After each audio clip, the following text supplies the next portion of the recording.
report is in and it's pretty low. It's the lowest we've seen in a long time. Unemployment is still at 4.1%, which is relatively low, but it's slowly rising. Now, the Bureau of Labor Statistics overestimated job growth by over 100,000.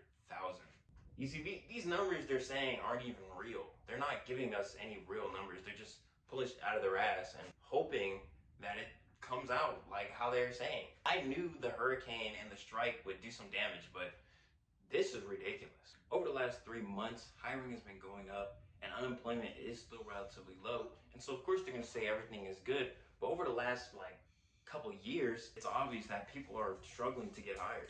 You see, I don't get it. They always say that our economy is solid, everything is good, but if our economy is so strong and everything is gonna work out, why are they cutting interest rates? You see, the government debt is still at enormous levels and they're not going to stop overspending anytime soon. If the government wanted to balance their budget, they'd have to cut spending by over $2 trillion annually for who knows how long to pay it off.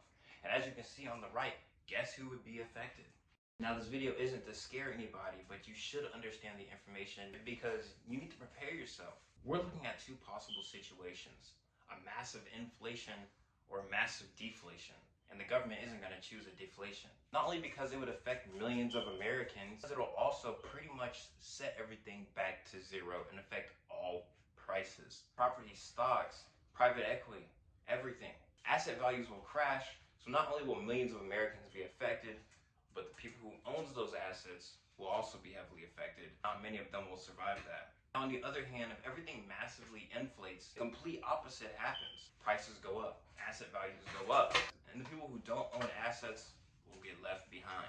Politicians often hand out free money as part of their campaign strategies, but this isn't really free money. It's still adding on to the national debt, a debt that taxpayers will have to cover. Short-term fixes, like stimulus, don't improve our long-term stability. It just keeps us dependent on the government. I don't know if many of you know this, but the government doesn't see us as individuals. We're a machine. Literally, they quite literally see us as a machine. We are the machine of the economy.